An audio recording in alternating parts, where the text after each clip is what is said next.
Boa noite, garotas, boa noite, garotos. Está começando mais um Programa Livre. Programa Livre hoje com um tema muito sério. A gente vai falar a respeito do Holocausto, a respeito de pessoas que conseguiram sobreviver ao horror da Segunda Guerra Mundial. Deixa eu apresentar para vocês as pessoas. Escritor, jornalista, Ben Abram foi sobrevivente do campo de concentração de Auschwitz. Miriam, sobrevivente do gueto de Lutz. Waldemar Litvak participou da guerrilha florestal na Polônia. Josef Rosenberg, sobrevivente do gueto de Varsóvia. E a Rita Braun, sobrevivente do gueto de Stanislau. O Programa Livre está no ar.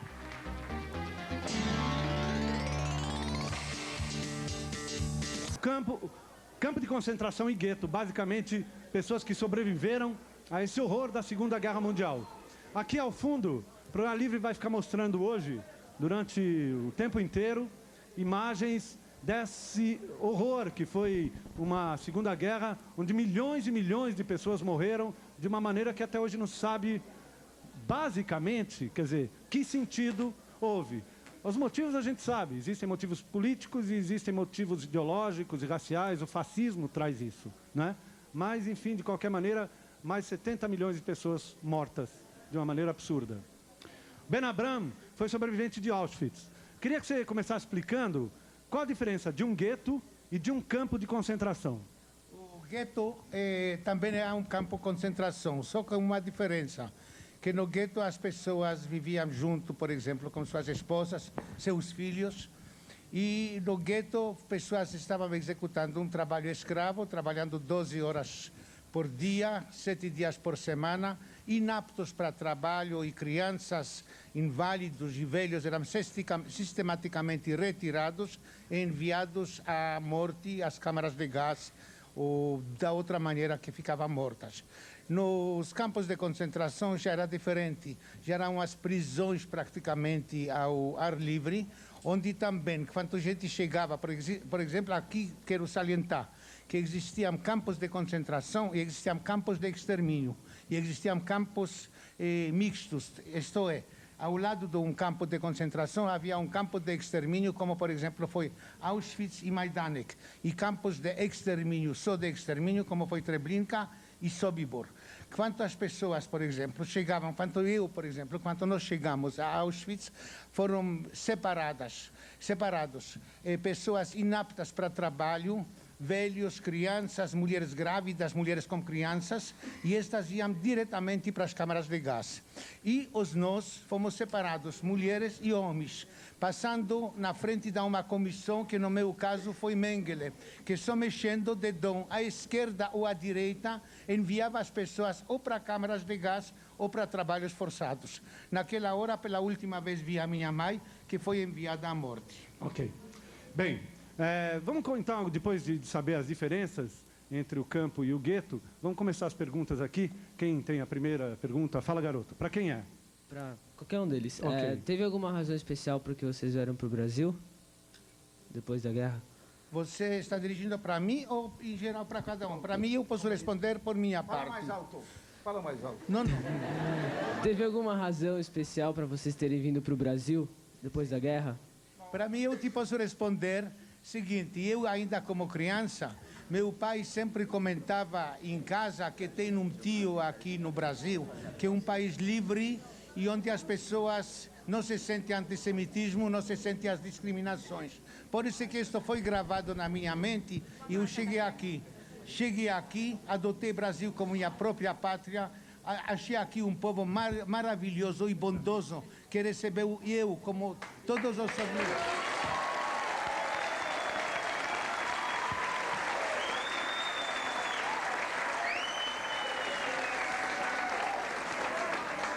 Como todos os outros sobreviventes, de braços abertos, e permitiu a nós, em parte, esquecer os pesadelos do passado. Portanto, hoje em dia, quero salientar, estou muito preocupado vendo esse aparecimento dos skinheads, neonazistas e outros que estão querendo aqui perturbar a harmonia e a irmanidade que está aqui, que que reina aqui no Brasil, entre todos os povos e todas as raças, que construíram um Brasil trabalhando ombro a ombro para bem-estar do nosso país, do nosso amado país, que é o Brasil. Ok. Fala, garota. Queria fazer uma pergunta para a segunda mulher ali, Miriam. Como que era a vida para vocês mulheres no gueto? Como era a vida no gueto para vocês? Como era a vida? Eu posso responder como era a vida no nosso gueto.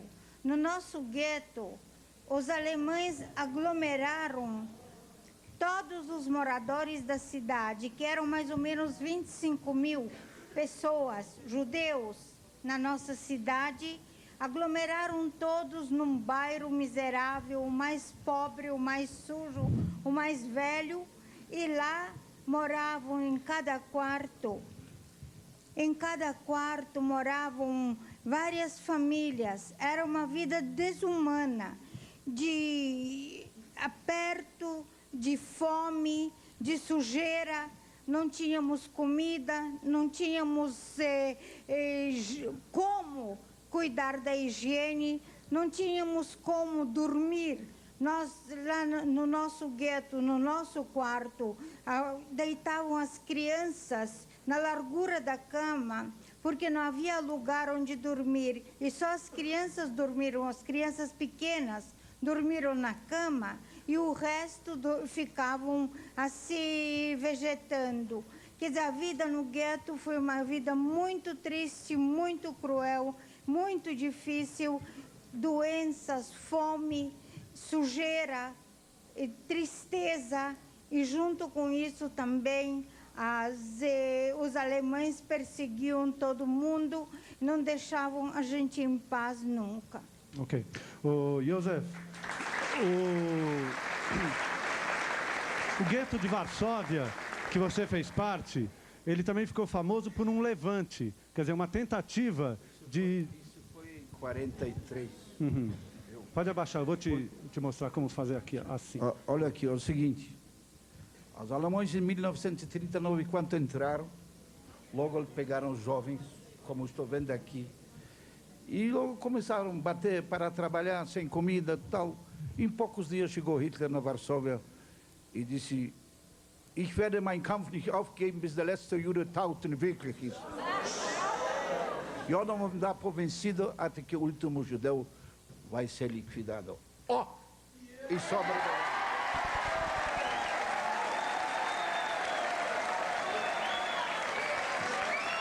Fala, garoto. Eu queria perguntar para aquela última senhora lá, para a dona Rita, como é que foi a vida dela depois que ela saiu do gueto?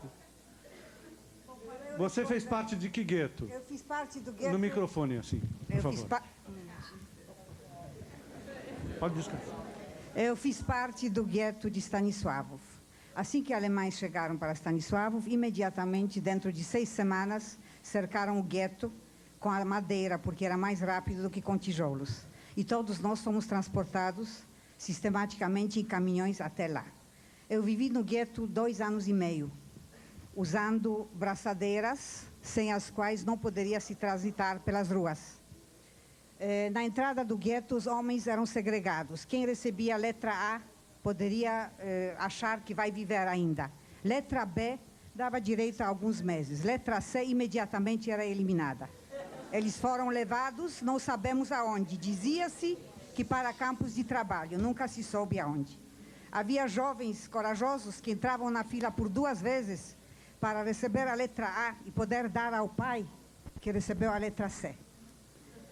Vivemos, como disse a Miriam, morrendo de fome, comendo restos de comida dos alemães, cascas de batata, roubando gramas e cozinhando, pensando que estamos comendo espinafre, morrendo de gelo na neve e vivendo ao lado dos cadáveres. Depois de 2 anos e meio, quando houve, quer dizer, alguém nos contou que ia haver liquidação no gueto, nós conseguimos, mediante joias de família, 3 certidões de nascimento cristãs de um padre, e graças a esses documentos pudemos sair do gueto. Como minha mãe trabalhava fora do gueto, e meu padrasto também, eu fui embrulhada num sobretudo abotoado E assim, marchando, saímos do gueto, porque crianças não puderam sair do gueto. E eles contavam só as cabeças. Então, eu marchando, passo a passo, direita, esquerda, assim conseguimos sair. Ok. O Valdemar, você fez parte da guerrilha, não é? Como é que foi essa história? Você ficou no gueto um tempo e depois foi fazer a guerrilha? Quando começou o extermínio dos judeus, a minha família foi levada toda, pai, mãe, 5 irmãs, irmãos, para extermínio, para campo de concentração, para campo de extermínio que se chama Sobibor. Aí eu fugi na floresta. Se organizamos de toda a cidade não era grande, se organizamos e fomos para a floresta. Conseguimos armamento primeiro dos camponeses poloneses para se armar contra essa poderosa arma de nazistas.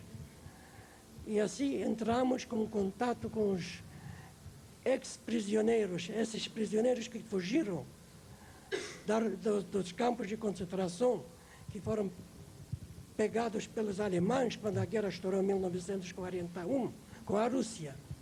Aí se organizou uma guerrilha. E a guerrilha cada vez cresceu mais, até conseguimos uma ligação com Moscou para receber um armamento. O primeiro armamento era nosso. Você precisa falar no microfone aqui, assim. Esse primeiro armamento era nosso, esse aqui. Armamento esse aqui. Depois conseguimos, pelas paraquedas, pela comunicação com a Moscou, recebendo aviões com armamento, e os grupos cresceram. Nossa companhia só de judeus era mais ou menos 120, 130 pessoas. Que lutamos contra os alemães. Nossa tarefa era para não deixar os suprimentos para frente da batalha, para chegar lá. Porque cada trem que chegou com os suprimentos foi explodido no ar. E aqui chegou na frente da batalha, demorou.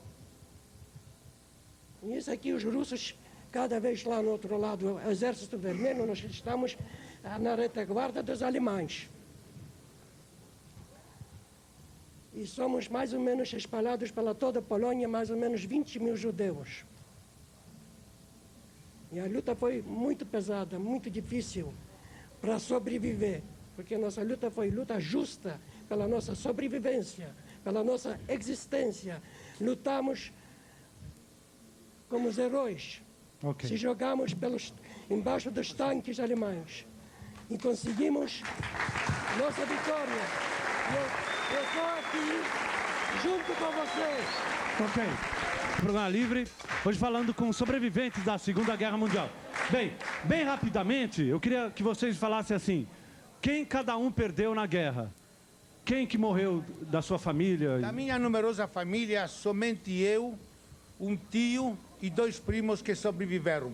Eu perdi a família mais próxima, perdi toda a minha família próxima. Para você ter uma ideia, na nossa cidade, antes da guerra, moravam 330 mil judeus. Sobreviveram só 1.500. Miriam, que pessoas morreram da sua família? No microfone. Na minha família, os alemães mataram todos. Eu sou a única sobrevivente. Toda a minha família, meus pais, meus irmãos, meus tios, meus avós, toda a nossa família. E não é só isso.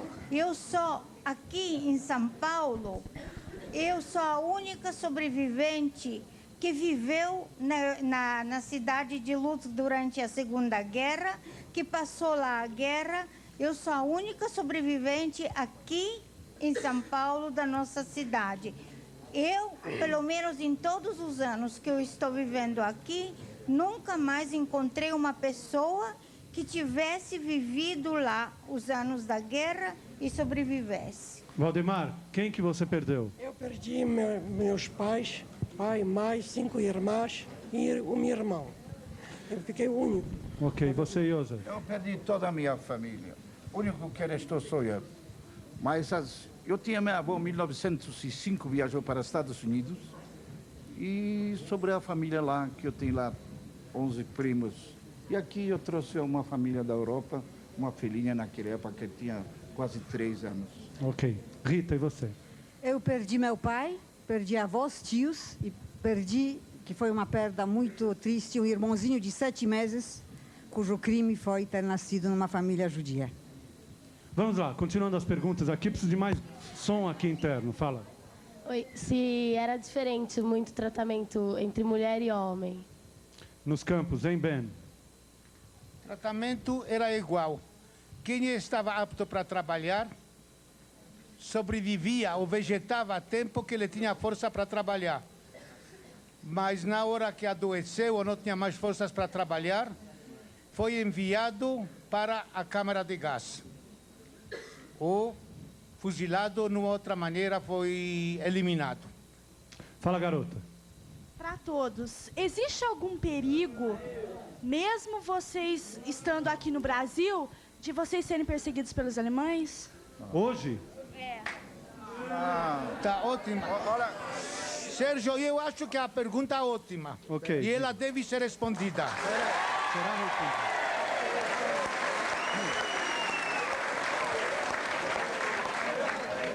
Esta pergunta deve ser respondida principalmente para as novas gerações.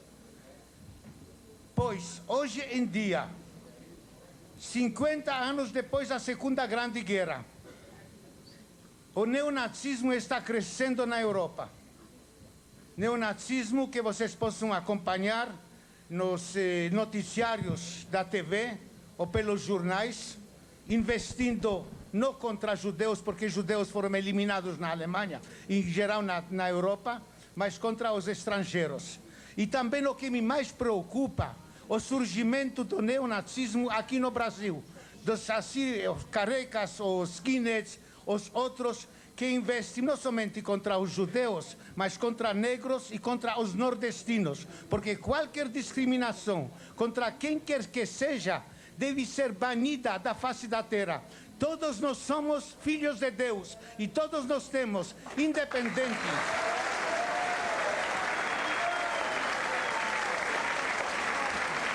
E todos nós temos, independente da raça, da cor ou da religião, o mesmo direito de viver como homens dignos e livres.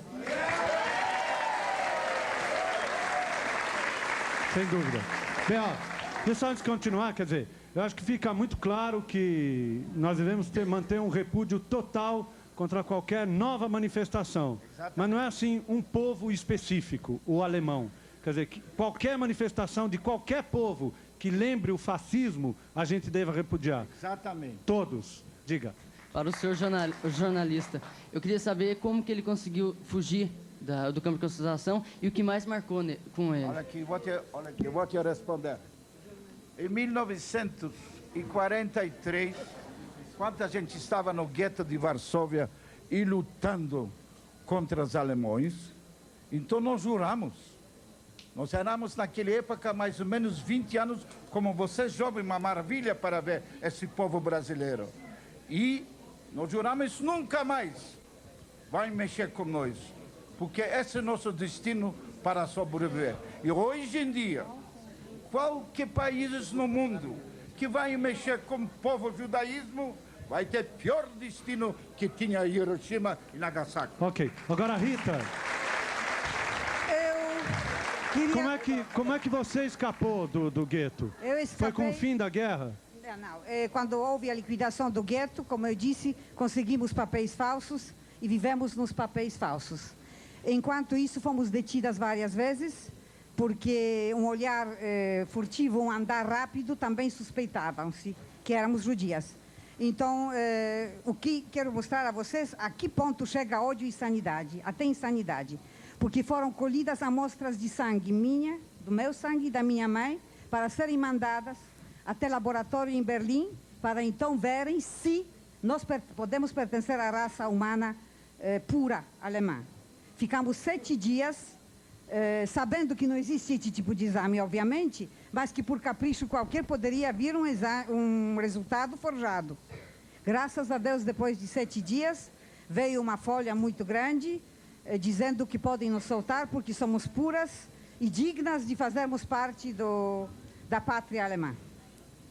Cadê o microfone aqui? Fala, garoto. Bom, pode perguntar aqui para o primeiro senhor lá, como o senhor disse, hoje está aumentando cada vez mais as manifestações, né, na Europa, aqui no Brasil. E por que o senhor acha que, como você pode ver cada vez mais noticiários, são os jovens, apenas jovens que fazem parte desses movimentos? Olha, esta é uma pergunta que deve ser respondida. Porque os jovens buscam sempre, buscam as mudanças. Aqui precisamos analisar como o nazismo chega ao poder. A crise econômica e as instabilidades políticas, como estavam reinando na Alemanha pré-hitleriana, conduziu Hitler ao poder. E vamos saber aqui e vamos esclarecer para os jovens aqui presentes que Hitler foi eleito nas eleições livres, só depois que ele assumiu o poder totalitário absoluto.